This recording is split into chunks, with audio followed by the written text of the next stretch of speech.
Bonjour, voici la séance numéro 2 du chapitre 4 de Géographie, l'Amérique, puissance du Nord, affirmation du Sud.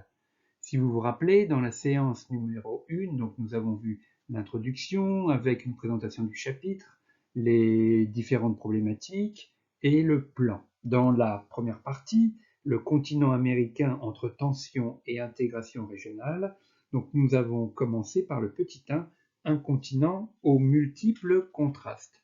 Nous continuons avec le petit 2, un continent aux multiples tensions. Et tout d'abord, en première idée, l'opposition aux États-Unis.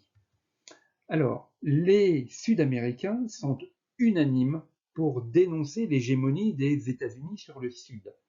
La diplomatie américaine, héritée de la doctrine Monroe, c'est-à-dire que l'Amérique latine pour les États-Unis, c'est leur arrière-cour, comme je vous l'avais déjà expliqué quand on se voyait au lycée, et leur donc hérité de cette doctrine Monroe, donc, et leur important déploiement militaire, notamment ici vous voyez sur la carte la base américaine de Guantanamo, qui existe depuis l'indépendance de Cuba en 1903 et qui a suscité un accord entre les deux pays au moment de la révolution cubaine. Alors, les États-Unis, depuis 1959, date de cette révolution cubaine avec Fidel Castro, ont imposé un embargo à ce pays. Par ailleurs, donc vous voyez ici avec cette caricature qui représente cet embargo, ils luttent aussi contre le narcotrafic en Colombie, donc en envoyant des troupes et en aidant le gouvernement colombien. Hein. Ici, donc, vous avez une photo de cette aide américaine à la lutte contre le trafic de drogue en Colombie.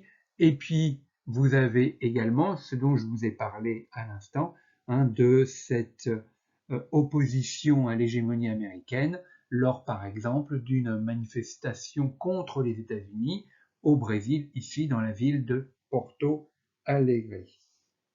Je vous rappelle que l'île de Cuba est hostile aux États-Unis depuis la prise de pouvoir par Castro, donc en 1959. Et si vous vous rappelez vos cours sur la guerre froide, l'île de Cuba est très très proche de la Floride.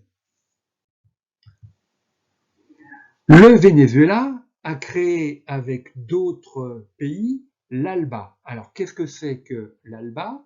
C'est, comme vous pouvez le voir ici, l'alternative bolivarienne pour les Amériques. Donc c'est un projet économique et politique dont l'objectif est de lutter contre la pauvreté et l'exclusion sociale. Donc contrairement à l'ALENA dont on parlera tout à l'heure, ce n'est pas une organisation purement économique. Au contraire, un des objectifs de l'ALBA, c'est de montrer que la coopération entre les pays sud-américains peut être totalement différente des types de coopération créés par les États-Unis. Alors le développement économique est centré sur la souveraineté de chaque pays latino-américain et le renforcement des États. L'idée de l'ALBA est née en 2004 sous l'initiative de l'ancien président du Venezuela, Hugo Chavez, et également de Fidel Castro, donc à l'époque. Il inclut donc un pays socialiste, Cuba. Il y a également des pays de la gauche radicale, anti-américains, donc à l'époque, Venezuela. Il y avait aussi la Bolivie d'Evo Morales, et puis l'Équateur, et 4 petits pays centra-américains et des Caraïbes. Mais l'Équateur et la Bolivie, alors la Bolivie à la suite de l'exil de son président Evo Morales l'année dernière en 2019, donc ces deux pays se sont retirés de cette alliance. Alors, pourquoi le nom d'alternative bolivarienne? D'où vient ce terme bolivarien? Il vient donc de Simon Bolivar, qui est donc un militaire, un Vénézuélien du 19e siècle, début 19e siècle, considéré comme un héros en Amérique latine car il a permis l'indépendance d'un certain nombre de pays qui ont lutté contre la colonisation espagnole. Alors vous avez ici une présentation de Simon Bolivar et c'est une référence pour la gauche de ces pays sud-américains. Voyons maintenant les conflits entre les pays sud-américains. Contrairement aux États-Unis, l'Amérique latine est la région au monde qui consacre le moins de crédit à la défense. Il n'y a plus de conflits armés entre les États, mais les tensions restent vives, principalement pour des questions de frontières terrestres et maritimes, et les conflits ouverts sont rares sur le continent américain. Le dernier a eu lieu en 1995, comme vous pouvez le voir ici, entre le Pérou et l'Équateur. C'est ce qu'on appelle la guerre du Cénépa. Donc un conflit lié à des revendications aux frontières des deux pays. Donc conflit qui date de l'indépendance des deux pays en 1830, qui a duré jusqu'en 1998, comme je vous l'ai dit, pour des remises en cause de frontières. Voyons maintenant deux conflits qui perdurent. Alors, tout d'abord, l'État colombien a engagé des négociations avec un groupe qui était considéré comme terroriste, les FARC. Les FARC, Forces armées révolutionnaires de Colombie, donc une guérilla marxiste créée dans les années 1970 qui s'oppose au pouvoir colombien. Vous avez ici donc un camp d'entraînement des FARC. Alors ces négociations ont abouti en 2017, les FARC ont déposé les armes, mais un nouveau président de la République a été élu en 2018 et ce président remet en cause cet accord. Beaucoup d'anciens combattants des FARC ont été assassinés et une partie donc des FARC ont décidé de reprendre le combat en 2018. Deuxième conflit qui oppose cette fois la Bolivie, le Chili et le Pérou pour des problèmes de frontières, de revendications territoriales à la fois terrestres et maritimes. En effet, sur cette carte qui est assez complexe, vous pouvez remarquer ici donc la Bolivie, voilà, n'a pas d'ouverture maritime. Par contre, elle possède des ressources importantes de gaz.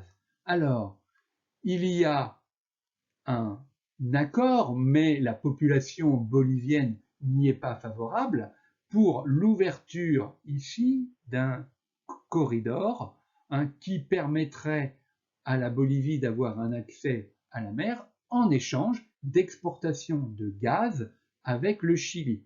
Mais la population bolivienne y est farouchement opposée. Pourquoi? Parce que le Chili pourrait s'emparer ou contrôler une partie de ces importations de gaz et contrôler donc le commerce entre les deux pays.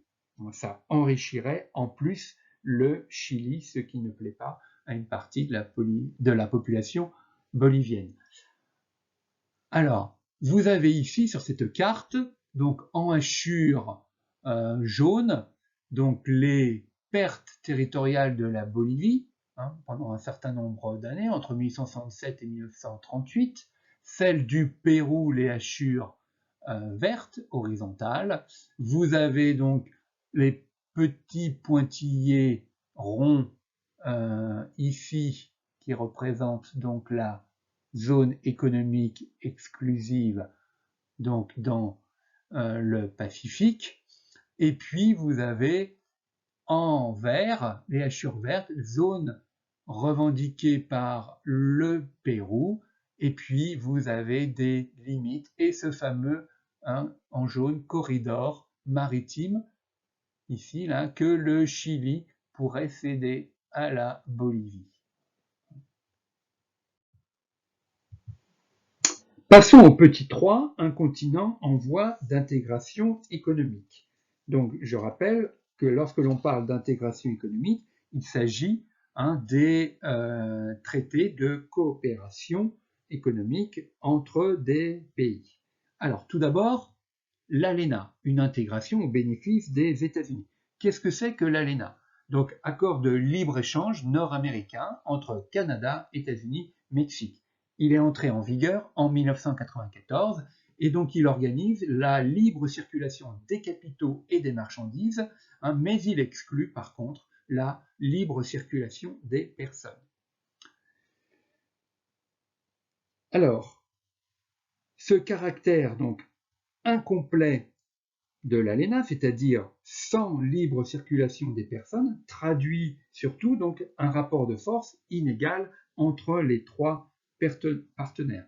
On a d'un côté le monde anglo-saxon, avec donc les États-Unis et le Canada, dont les entreprises investissent librement au Mexique, mais qui freinent l'immigration mexicaine jugée indésirable, comme vous pouvez le voir sur cette photo de la frontière entre les États-Unis et le Mexique, avec donc un mur qui existe depuis déjà très longtemps, depuis les années 1990, qui s'est renforcé avec tous les présidents américains et encore plus aujourd'hui avec, entre guillemets, le fameux mur de Donald Trump.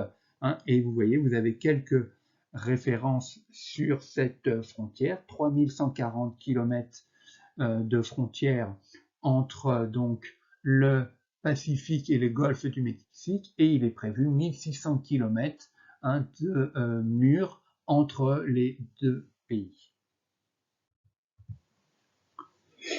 Alors, ce traité montre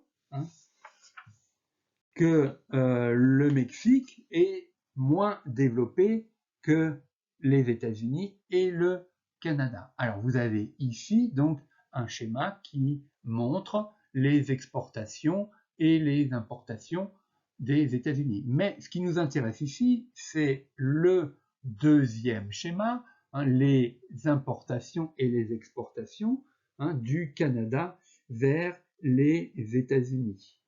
Alors, l'ALENA forme un marché de plus de 460 millions d'habitants et constitue donc la plus puissante des unions économiques, plus du quart de la richesse produite dans le monde.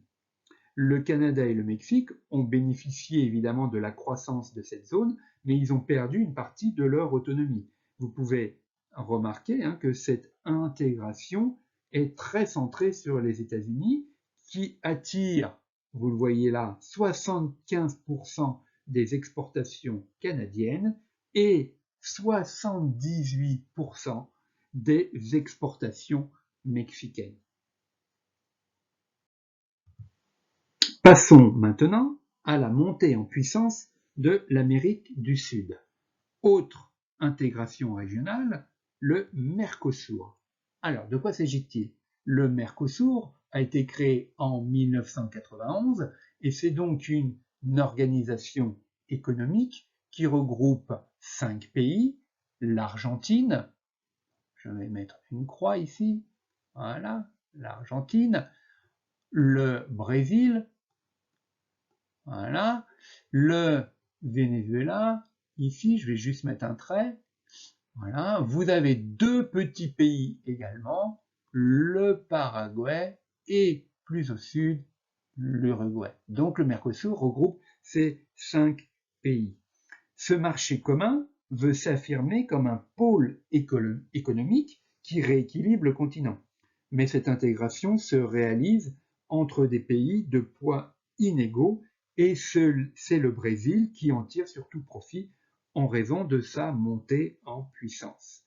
Les objectifs sont identiques à ceux de l'ALENA, avec en plus, cette fois, une libre circulation des personnes. Le Mercosur représente 82% du PIB de toute l'Amérique du Sud et en son sein, les échanges commerciaux ont été multipliés par 10 en 20 ans. Il existe d'autres associations régionales, mais qui sont trop nombreuses pour être efficaces.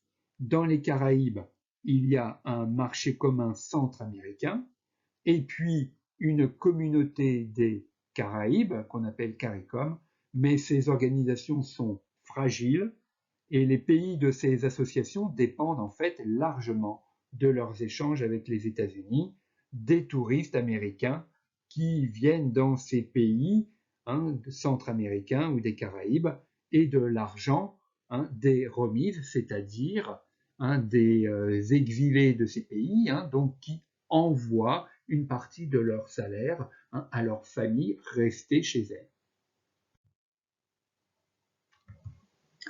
Vous avez ici une photo qui montre donc à la frontière entre l'Argentine et le Brésil un pont qui symbolise le rapprochement entre ces deux pays.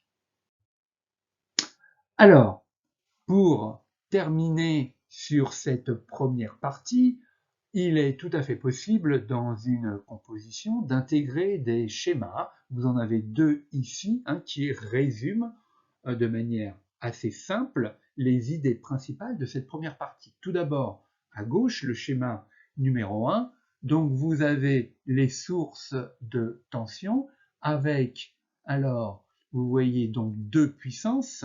Tout d'abord, les États-Unis qui ont donc un niveau de développement élevé, et puis vous avez la puissance, cette puissance dominante avec son influence. Donc vous voyez que les États-Unis, ici avec le cercle violet, ont une influence sur tout le continent américain. Vous avez également la puissance émergente, le Brésil, qui elle a une influence ici en marron sur l'Amérique du Sud uniquement. Et puis, vous voyez que le continent sud-américain envoie des migrants vers les États-Unis et le Canada, mais surtout les États-Unis ici. Le schéma de droite vous montre les intégrations régionales, c'est dont je viens de parler. Alors vous avez donc l'ALENA en Amérique du Nord, ici en bleu, vous avez le Mercosur, donc les 5 pays du Mercosur en Amérique du Sud, et entre les deux, l'intégration par la forte domination des États-Unis en Amérique centrale et aux Caraïbes. Pour résumer également ce chapitre, on peut faire un autre schéma, mais qui n'est pas sous forme de carte. Vous avez donc le continent américain, des Amériques, donc à gauche, une Amérique du Nord développée, avec la coopération régionale, l'ALENA, et la domination des États-Unis. Vous avez des tensions culturelles ici, voilà, représentées par cette flèche violette entre l'Amérique du Nord et notamment les États-Unis et puis l'Amérique latine, et donc à droite, l'Amérique latine, en fait deux Amériques latines, une Amérique latine émergente avec le poids important du Brésil, et puis une autre avec des pays en développement, et puis, comme à gauche l'ALENA, cette fois on a le Mercosur, donc le marché commun du Sud, dominé par le Brésil, et puis vous avez ici cette partie-là, vous avez donc des tensions internes, à la fois à l'intérieur des pays, comme on l'a vu par exemple en Colombie avec les FARC, et puis des tensions entre d'autres pays pour des raisons de frontières, notamment, et puis de domination et de la volonté de contrôler l'exploitation des richesses comme le gaz par exemple. Passons au grand 2, États-Unis, Brésil, rôle mondial et dynamique territoriale. Commençons tout d'abord donc par les États-Unis et le Brésil, deux puissances d'inégale importance. Alors ici, il n'est pas question d'étudier d'abord les États-Unis, puis le Brésil. L'objectif est de comparer les deux pays. Première idée, une forte insertion dans l'économie mondiale. Alors, les États-Unis et le Brésil ont un poids incontestable à l'échelle mondiale. Pourquoi? Comme vous le savez, les deux pays ont tout d'abord des territoires immenses, des superficies gigantesques. Ce sont des pays également qui ont des ressources minérales et agricoles exceptionnelles. Et puis enfin, les États-Unis, comme vous le savez évidemment, première puissance économique mondiale, le Brésil est la 8e économie mondiale aujourd'hui. Les FTN américaines sont en grande partie dans le top 100 des FTN mondiales. Le dollar reste la principale monnaie pour les transactions internationales. Comme on l'a vu, le Brésil est la 8e économie mondiale.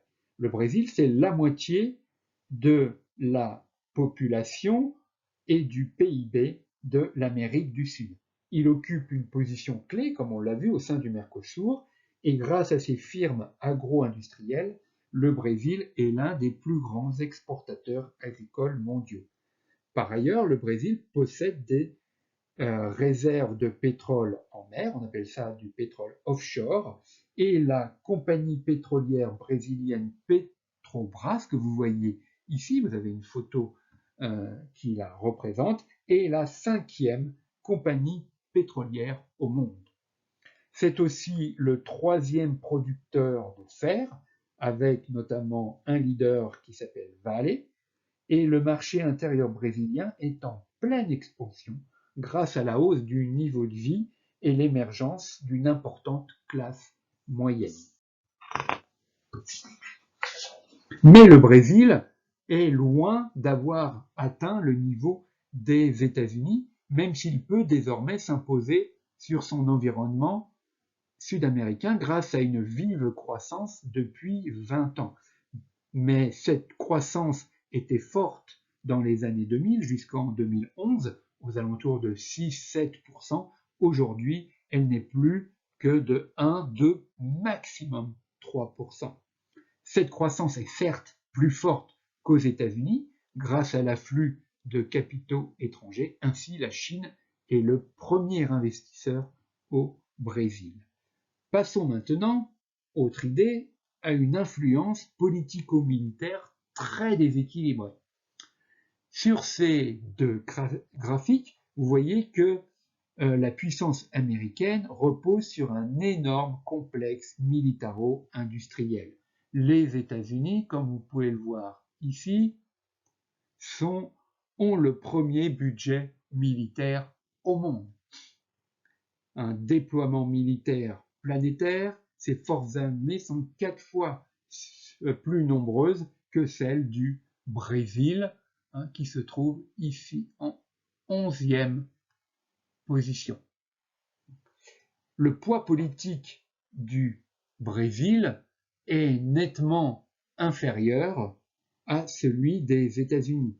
Sa diplomatie est peu influente à l'échelle mondiale, mais le Brésil se veut le porte-parole des pays du Sud.